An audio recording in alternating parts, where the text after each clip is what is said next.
Hello again, everyone, and welcome back to another edition of In Ohio Country Today. I'm Big Dan Wilson, and this week our feature story is from the Ohio Pork Congress. We catch up with Bethany Heitkamp. She's a veterinarian for Cooper Farms, and she's involved in animal health, welfare, and biosecurity. We want to thank Mike King and everyone at the Ohio Pork Council. We'll have that feature story and more this week in Ohio Country Today. It's the perfect time to get back to work and get a great deal on a Coyote tractor. Right now at Apple Farm Service, you get a free loader on select Coyote tractor models or take advantage of 0% financing for 72 months. Built to respect the dirt and handle whatever the job demands, Coyote tractors are ready to work when you are. These offers run through June 30th, so stop in today or shop online at applefarmservice.com/coyote. Allen Davis Insurance Agency, your solutions provider in Wapakoneta, Lima, and Minster. Allen is a business owner and an active farmer. Trust Allen Davis Insurance Agency for auto, home, life, commercial, and total farm protection. For more information, check us out on the web at allendavisinsurance.com. Dye Real Estate and Land Company, your area leader in land auctions, invites you to another great land auction in Henry County. 395 acres of great farmland offered in 9 tracts, individually, in combination, or as a whole. Join us March 26, 6 p.m. at the Henry County Fairgrounds in Napoleon. Online bidding is also available from your area leader in land auctions, Dye Real Estate and Land Company. For more information on this and other upcoming auctions, go to dyerealestate.com.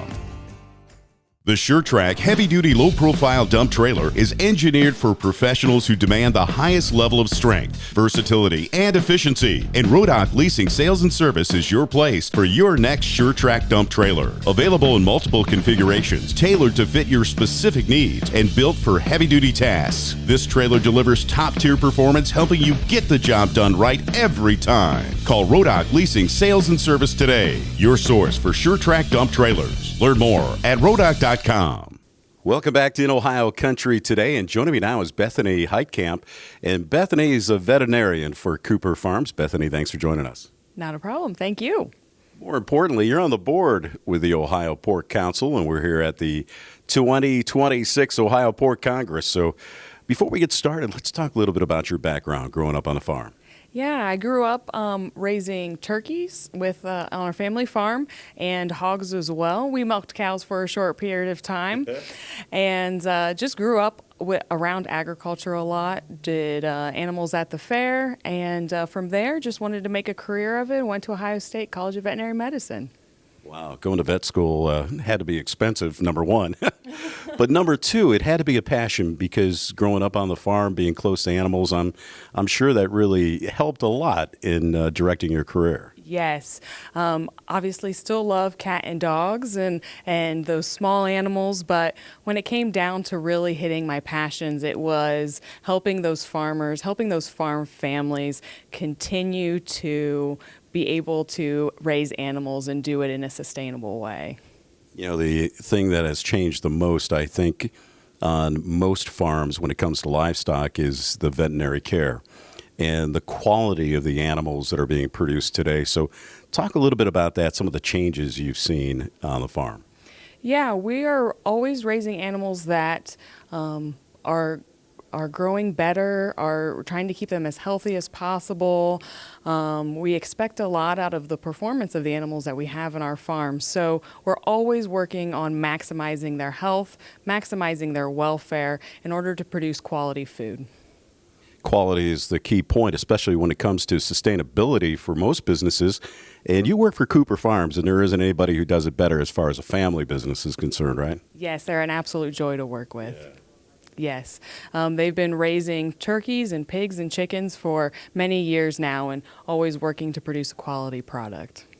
You know, when we look down the road as far as the future is concerned, a lot of changes when it comes to animal health care, but more importantly, legislation is what we need to keep our eye on. And having somebody like you as far as advocacy is concerned, being a part of the Ohio Pork Council, how important is that to you and what do you do? Yes, I always have a passion for making sure that we are creating legislation and promoting agriculture in ways that are keeping the welfare of our animals in the forefront of our mind, creating making some correct decisions as far as where these legislations go, and continuing to educate people on agriculture and on the state of Ohio. So what are some of the things that are out there right now that we need to be aware of? There's a big group organization called Protect Ohio here in Ohio State College of Veterinary Medicine, and it's really promoting animal agriculture and veterinarians to go into animal agriculture. As you know, we have a rural veterinarian shortage, and so this program is really working towards making sure we have more access to veterinarians in some of our rural communities. And is that from a financial standpoint? What are you doing to help build that base? Yeah, it's bringing the students into those colleges who are interested in rural medicine, and then providing some framework to keep them in rural medicine and interested in rural medicine. It's it's beginning. It's a program that's just starting here, and so we're creating that framework as we're going. You know, it's kind of interesting. We've done all kinds of stories on our TV show regarding that touchy-feely aspect for future veterinarians on the farm, whether it's at the farm in Marysville, I think we were in at one time, also at various youth events, you know, where they get an idea of what it's like to stick their hand in the side of a cow, you know what I mean? So, yeah, let's talk a little bit about that, how important that is. Yeah, we, people who grow up on a farm have some experience with it. Absolutely. We have a veterinarian on our staff, Dr. Marie Severin. She's our poultry veterinarian. She did not grow up on a farm. She got exposure to animal agriculture along her way and along her journey. And I feel like that's an opportunity for a lot of people that they should explore, whether that is the correct fit, whether that's the right passion for them, and whether they want to help those rural and farm communities moving forward. So I think those programs are really fantastic in order to get people exposure to different aspects of agriculture and medicine.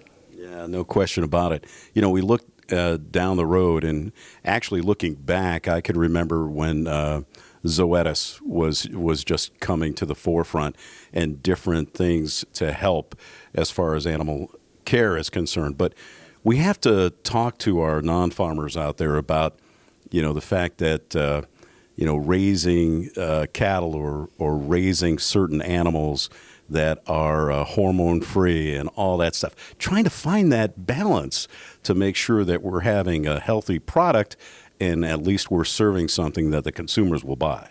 Oh, yes, absolutely. That's always the forefront of our mind. I am a mother to 3 children, and so creating that safe product, that safe food for my kids and my family to consume is very important to me. So we're always working hard, like I said, to make that animal healthy, to use those antibiotics in the right way and judiciously if we need to use them, because we want to be able to, down the line, treat animals that are sick. Just like you and I. We would need and appreciate treatment when we're sick. So we want that same access to those resources for our animals. Let's talk about the process when something is introduced to our flocks and to our animals here in the Buckeye State when it comes to avian influenza or certain diseases like that. Let's talk about some of those first steps, especially when we went through the scare as far as chickens were concerned, and everybody was wondering why the price of eggs were going up. But there was a reason for that, right? Yes, there was definitely a reason for that. HiPath AI has been a very big player in our poultry industry and has created a lot of loss as far as bird lives goes, and that would affect our egg prices there. So I think the first steps on that is just being aware, or for our growers to be aware of what those diseases look like, what some of those triggers are, and then to talk to your veterinarian and your state if you have any concerns on those processes. So we're looking for high mortality in those flocks, birds that are not acting well, and those can be some of the triggers that you'll see. Let's talk a little bit about what happens when that does occur as far as removing those disease flocks and where they go to, how they're disposed of, so our general public knows what's happening out there? Yeah, so those flocks, in order to prevent the disease from spreading from flock to flock, those flocks are depopulated, and they are then composted on site in those situations. So it's just in order to contain that disease and make sure that other animals don't pick it up and get sick as well. And then some of the training that you have to do as far as trying to stay on top of everything that's happening in this industry, and those types of educational opportunities to help improve your skills, and that translates to a better service to the ag community. Yes, absolutely. And the Pork Council's done a lot of work with being prepared for foreign animal diseases in the swine industry, and done a lot of training here in the state of Ohio, have invited a lot of other states to come and to participate in trainings as well, just to increase our preparedness for some of those types of situations. I know you're speaking here at the Ohio Pork Congress, so what was your topic today? The top health challenges for the swine industry was our topic for today. And so a lot of that centered around some of the viruses that we have challenges with, viruses such as PRRS, such as PED, that continue to affect our industry and cause losses in our swine industry. Let's talk a little bit more, too, about the education and the training that our farmers have to have. Obviously, you're here at the Ohio Pork Congress to literally talk to them, but they're the first line of defense, if you will, and making sure that everything is done properly, not only for the safety of the animals, but for their safety as well. Yeah, absolutely. A lot of the farmers that I work with have a lot of experience and a lot of care for taking care of their animals. They'll also go through a lot of training, a lot of environmental training. They go through a lot of animal care training. One of those programs is Pork Quality Assurance, where they'll go through trainings on medications, on injections, on general animal care and movement. So that's been a cornerstone of some of our animal care training that we do in Ohio. For a veterinarian for Cooper Farms, I mean, they have multiple facilities. What's it like for you on a daily basis? I mean, you're not just working out of one office, are you? No, we're on the road quite a bit. We see a lot of the countryside, and I have been very blessed with the team members that I get to work with, the service team, the contract growers. A lot of times it's working on communication between people. We think of veterinarians as being an animal-focused job, and it is, but it's also very much a people-focused job. So making sure that the people that I work with have the information that they need to take care of those animals is a real critical piece of my job. Yeah, it's very challenging, I would imagine, being on the farm and making sure that everybody's crossing the T's and dotting the I's. But before we let you go, let's make a pitch for those young professionals out there, those young kids out there that are thinking about getting into veterinary school and to consider animal agriculture. Absolutely. You will never find a more wonderful group of people to work with than the farmers that I get to work with on a daily basis. You get to promote animal welfare, you get to create a safe food supply, and it's just been a wonderful, wonderful career for me so far. We're so proud to have you as a part of the Ohio Pork Council, and more importantly, supporting our farmers out there and everything that you do. So, Bethany, thank you so very much for joining us. Hey, thank you very much. And we'll be back with more in Ohio Country today, right after this. From generation to generation, farmers do their best to protect their land, livestock, and farm operations. But they can't do it alone. Salina Insurance Group has partnered with local ag professionals to do just that, offering the peace of mind needed to run a successful operation. Salina's products and coverages come from our first-hand experience and relationships with local agents. For total farm protection, come experience the Salina difference. Learn more at salinainsurance.com. Closed captioning provided by Dye Real Estate and Land Company, your area leader in land auctions. When you think about advancements in biotechnology, you probably aren't thinking about corn. But should you be? This is field corn. You wouldn't toss it on the grill, but we are able to use its specific properties to create plant-based bioproduct alternatives to harmful petroleum products.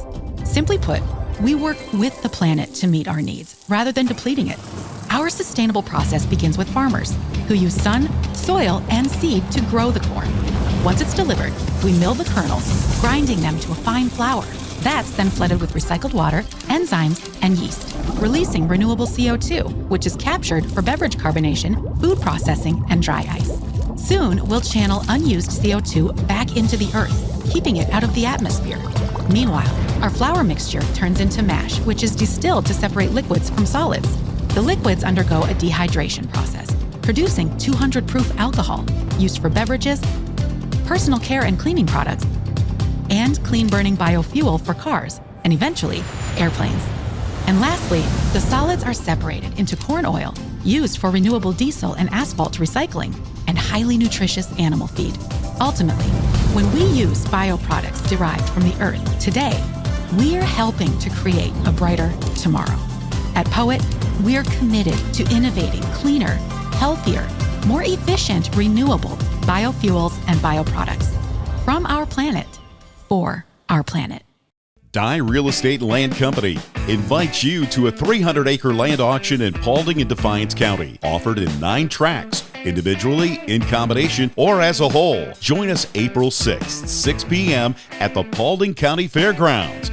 Online bidding is also available. You can't afford to miss this 300-acre land auction. From your area leader in land auctions, Dye Real Estate and Land Company. For more information on this and other upcoming auctions, go to dyerealestate.com. Your outdoor fun starts here at Dad's Toy Shop. See us today for all of your favorite remote control land, air, and watercraft, and so much more. Dad's Toy Shop in downtown Wapakoneta is your one-stop shop for all of your hobby needs. Turn your lawn into the showcase it's meant to be with a Coyote zero-turn mower from Apple Farm Service. Right now, you get your choice of savings, up to $1,250 cash back on select models or 0% financing for 36 months. Built for power, precision, and a clean cut every pass, Coyote mowers make short work of big jobs. These deals run through June 30th, so don't wait. Stop in today or shop online at applefarmservice.com/coyote. Welcome back to In Ohio Country today, and joining me now is Duane Stateler, and Duane is from Hancock County, and we're here at the Ohio Pork Congress. Duane, thanks for joining us. Thank you very much for having me, Dan. We talk about advocacy, especially for an industry like this. Here in the Buckeye State is one thing, but serving on a national basis has to be something that's very fulfilling and very rewarding and very important for our producers here in Ohio. Yeah, it gives you a broad spectrum of what we've got to deal with, and unfortunately we were one of the earlier fronts for a lot of that stuff that started here in Ohio, but of course it has quickly spread across to every place, and we're dealing with some pretty substantial issues in other places right now. No one would ever thought we'd be trying to defend octopus farming. Yeah. Why'd you explain that a little bit? Well, the theory is they have put ballot initiatives out on octopus farming, on the fact that any animal that can feel and have any sense should not be allowed to be farmed. And the whole aspect of that is, if we can get this passed for this, which there aren't octopus farms, but if we can get this passed for here, and then we can just flip it over to a pig farm, a dairy farm, or something like that. That's their mode. It's not about when or how long. It's just the final conclusion. If it takes us 100 years, that's what our goal is. Yeah, and we have to educate the general public out there when they watch those commercials on TV that talk about protecting cats and protecting dogs. It's a lot deeper than that can affect our livestock producers, especially here in Ohio. Yes, and especially with the fact that what we have is good, nutritious protein, and that's the dense protein, which with the new MAHA movement and with the new food pyramid, it fits right in. But that's what we've always had, and that's what, if you really go back and look, that's what our grandparents and great-grandparents survived on. It's important, too, to make sure it's a quality product, but it also meets a lot of challenges, too, and overcomes a lot of challenges when it comes to production. But technology has truly changed that, hasn't it, Duane? Oh, the technology that we have today in our barns. I mean, we're taking and it's a controlled climate. We don't vary more than 2 degrees in the barn, even in weather like this. The pigs are comfortable. Gone are the days of me sticking my, rolling up my sleeve and sticking my arm down in a hog fountain to get the frost crystals off of it so the water would flow. We don't have to worry about that anymore. And it's kept the disease out. It has really helped us on, I always have told the story. I've asked people when they come to the farm, do you have a pet? Yes. Do you worm your pet? Yes. Well, you know something? Since we've moved the pigs inside, we don't have to worm anymore. That's one less antibiotic, one less thing that we have to put into it, which makes the food the end product that much better for our consumers to eat. We always talk about the health and safety of the livestock, but also technology has helped when it comes to the health and safety of our producers. And so talk a little bit about some of those changes that we've seen. Oh, yeah. I mean, as far as our climate control and stuff in the barns, it has made it a lot better. But then we take it another step further into the getting rid of the nutrients. I mean, the nutrients that our pigs produce helps us grow the corn and the soybeans that we feed back to them. And that is a big savings to our producers. And the technology that we have there today, we can now pinpoint every gallon where it goes and the nutrient level in it, and we can variable rate it so we don't over apply it, and that stretches it that much farther to where we can get that much more value out of it. Duane, being from Hancock County, I know that you're dealing with the Blanchard River, and that's part of the Maumee River Basin and the Lake Erie Western Basin and all the algae blooms that are out there, and what our producers are doing to help prevent that runoff when we're spreading manure or we're using those nutrients in the field has really changed, and it's really improved the water quality, especially in Northwest Ohio. Needless to say about the H2 Ohio program and how that has financially helped our producers as well. I think it was, people look at how bad things were, and it was very bad for the 500,000 people in Toledo that were out without water for 3 days. But it has really directed a whole new interest and involvement of double checking what we're doing, and are we doing everything correctly, and what can we do to, even though we were doing things correctly, what can we do to improve it? And that has led to what we see today, of where we've seen a decrease in the bloom for, I believe, 3 years straight now.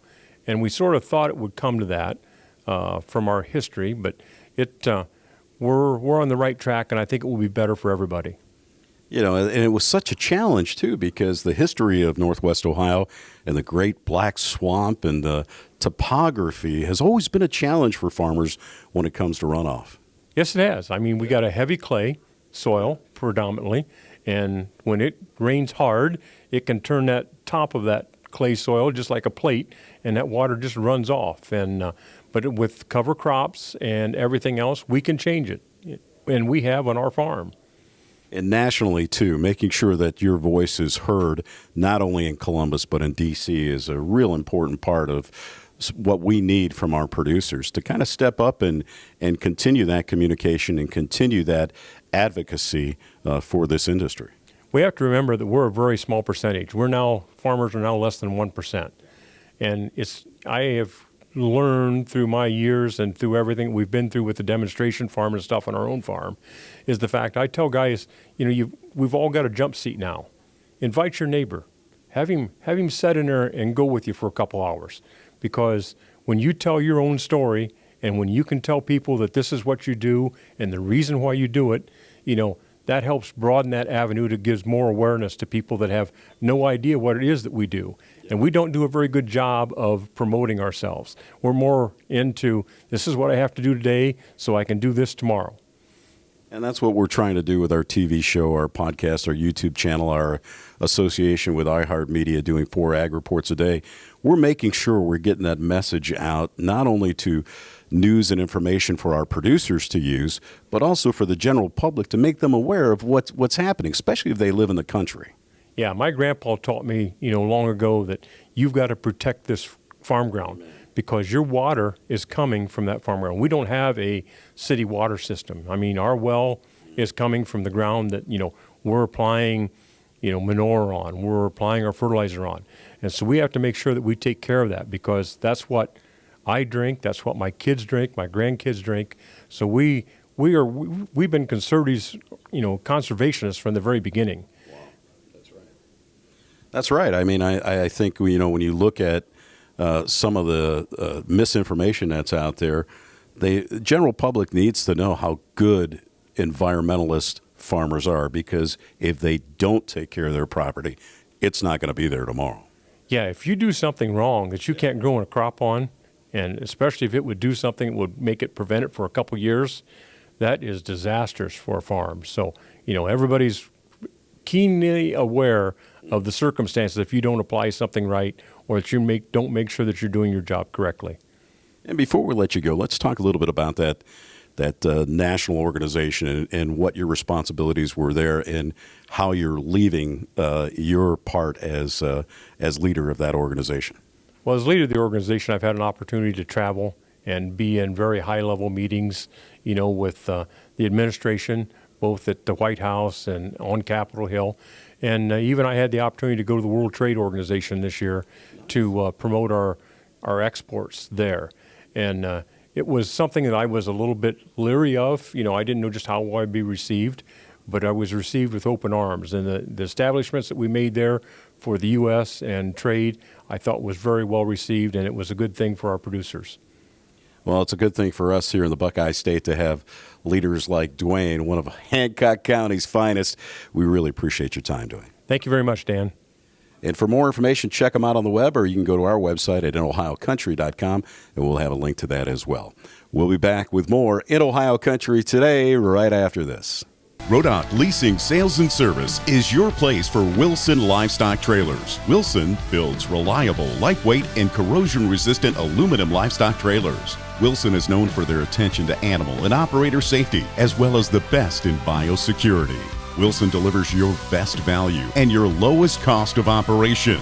Rodock is your home for Wilson livestock trailers. Call Rodock Leasing Sales and Service today. Learn more at rodock.com. Dye Real Estate Land Company invites you to a 300-acre land auction in Paulding and Defiance County, offered in 9 tracts, individually, in combination, or as a whole. Join us April 6th, 6 p.m. at the Paulding County Fairgrounds. Online bidding is also available. You can't afford to miss this 300-acre land auction. From your area leader in land auctions, Dye Real Estate Land Company. For more information on this and other upcoming auctions, go to dyerealestate.com. Hey, that's going to do it for this week's edition of In Ohio Country Today. For more information, as always, check us out on the web at inohiocountry.com. You'll have a link to our Facebook page, our website, our YouTube channel, our radio ag reports on iHeartMedia, live market features, and so much more at inohiocountry.com. Have a good day, everybody.